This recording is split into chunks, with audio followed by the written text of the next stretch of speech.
प्रीति की मम्मी बहुत देर से परेशान थी और प्रीति के मोबाइल पर लगातार टेक्स्ट मैसेज भी लिख रही थी। अरे ये प्रीति मैसेज क्यों नहीं पढ़ रही है? पता नहीं, ठीक हो बस, मुझे तो चिंता हो रही है। क्या हुआ? तुम इतनी परेशान क्यों हो? प्रीति अपनी कान की मशीन घर पर ही भूल गई है। पर भूल कैसे गई? अरे उसने चार्जिंग पर लगाई थी, उसकी बैटरी चार्ज नहीं थी, बस यही गलती हो गई, वो उठाना भूल गई। जिस बात का डर था वही हुआ। प्रीति परेशान थी, उसे रोड पर ट्रैफिक सुनाई नहीं दे रहा था। तभी एक कार लगातार हॉर्न दे रही थी। प्रीति के चोट लगते लगते बची और गाड़ी में बैठा लड़का गुस्से में प्रीति के पास आया। अरे सुनाई नहीं देता क्या? बहरी हो? कितनी देर से हॉर्न बजा रहा हूँ। अभी गाड़ी से चोट लग जाती तो सारा इल्जाम मेरे ऊपर लगा देती। मैं अच्छी तरह से जानता हूँ तुम जैसे लोगों को। अरे सुनाई नहीं दे रहा क्या? अभी भी चिल्ला रहा हूँ। सॉरी, आपने कुछ कहा? मैं सुन नहीं सकती हूँ, मैं बहरी हूँ, इसलिए आपकी बात को समझ नहीं पाई। प्रीति की बात को सुनकर लड़का बहुत शर्मिंदा होता है, क्योंकि कुछ देर पहले ही उसने प्रीति को अनजाने में बहरी कह दिया था। पर प्रीति तो सचमुच में बहरी लड़की थी। प्रीति बचपन से ही कम सुनती थी और बड़े होते होते वो बिल्कुल बहरी हो गई, इसलिए वो कान की मशीन का इस्तेमाल करती थी। प्रीति अपनी मम्मी का मैसेज पढ़ लेती है और उन्हें फोन मिलाती है और अपने ठीक होने के बारे में बताती है।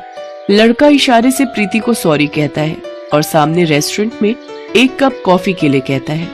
प्रीति को अपनी लाइफ में अपने माता पिता के बाद अनिल नाम का वो ऐसा लड़का मिला था जो उसके बहरेपन का मजाक न उड़ाकर बल्कि प्रीति की रिस्पेक्ट करता था। धीरे धीरे प्रीति और अनिल दोस्त बन गए और एक दिन, तेरा दिमाग खराब हो गया है, तू बहरी लड़की से शादी करना चाहता है? मैं अपने घर में बहरी बहू नहीं लाऊंगी। भगवान ना करे, अगर मुझ में भी ऐसी कोई कमी होती, मैं बहरा होता और कोई लड़की मेरे से शादी करने के लिए हाँ नहीं कहती तो तुम क्या करती? अनिल प्रीति से प्यार करने लगा था, इसलिए अपनी माँ को समझा बुझाकर वो प्रीति से शादी कर लेता है। शादी के बाद जब मुंह दिखाई में प्रीति ने कान की मशीन लगा रखी थी तो मोहल्ले की औरतें बातें बनाने लगी। अरे सुजाता जी की बहू तो बहरी है, वो देखो कान में सुनने वाली मशीन लगा रखी है। इन्हें अपने अनिल के लिए बहरी लड़की ही मिली थी, इनके अनिल में कोई नुक्स था क्या जो नुक्स वाली लड़की ढूंढ ली? धीरे बोलो, सुजाता जी इधर ही आ रही हैं। हम कौन सा डर रहे हैं, हम भी तो सही बोल रहे हैं। क्यों सुजाता बहन, तुम्हारी बहू सुनती नहीं है क्या? इसके कानों में तो मशीन दिखाई दे रही है। ऐसी भी क्या जल्दी थी जो अपने अनिल के लिए तुम बहरी बहू ढूंढ लाई? क्या करूं बहन जी, हमारी किस्मत ही फूटी थी। पता नहीं मेरे बेटे के ऊपर इसने क्या काला जादू कर दिया। मेरा बेटा इसकी तरफ खींचा ही चला गया। अब बच्चों की जिद के आगे तो माँ बाप को झुकना ही पड़ता है। बाकी तो राम ही जाने कि हमारे घर का अब क्या होने वाला है। सबकी बातें सुनकर प्रीति की आंखों में आंसू आ जाते हैं और वो चुपचाप अपने कमरे में चली जाती है और रोने लगती है। प्रीति अनिल से इस बारे में कुछ भी नहीं कहती। प्रीति अक्सर ध्यान रखती थी कि वो अपनी कान की मशीन हमेशा लगा कर रखे ताकि घर में किसी को भी कोई परेशानी ना हो। एक दिन प्रीति की ननद जिसकी दूसरे शहर में शादी हुई थी वो रहने आई हुई थी। मम्मी, आपको पता है मेरे ससुराल में मेरी कितनी बदनामी हुई है? मेरी सास तो ये ताना दे रही थी कि अनिल भैया ने आखिर एक बहरी लड़की को ही अपनी पत्नी क्यों चुना, और वो तो ये भी कह रही थी कि कहीं आगे चलकर भैया के बच्चे भी बहरे पैदा। नीलिमा, तुम पीठ पीछे अपनी भाभी की बुराई कैसे कर सकती हो? मुझे तुमसे ये उम्मीद नहीं थी। तुम मेरी सगी बहन होकर जब अपने ही गलत बोलेंगे तो बाहर वालों से कैसी उम्मीद रखेंगे? प्रीति किसी को भी कुछ नहीं कहती है, वो बेचारी तो इसी कोशिश में लगी रहती है कि किसी तरह से आप सबको खुश रखे।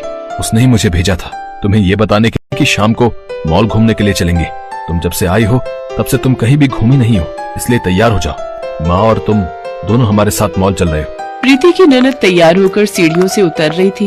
अचानक उसका पैर फिसला और वो सीढ़ियों से गिर गई। इस वजह से प्रीति की ननद के पैर में फ्रैक्चर हो गया और डॉक्टरों ने उसे बेड रेस्ट के लिए बोल दिया।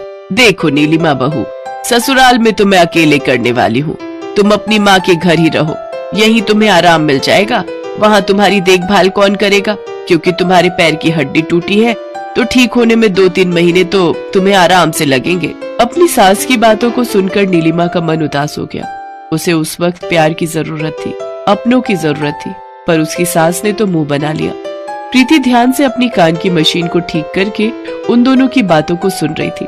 तभी वो बोली, आंटी जी आप चिंता मत करो, नीलिमा दीदी जब तक बिल्कुल ठीक नहीं हो जाती उन्हें कहीं भी जाने की जरूरत नहीं है, मैं उनका पूरा ख्याल रखूंगी।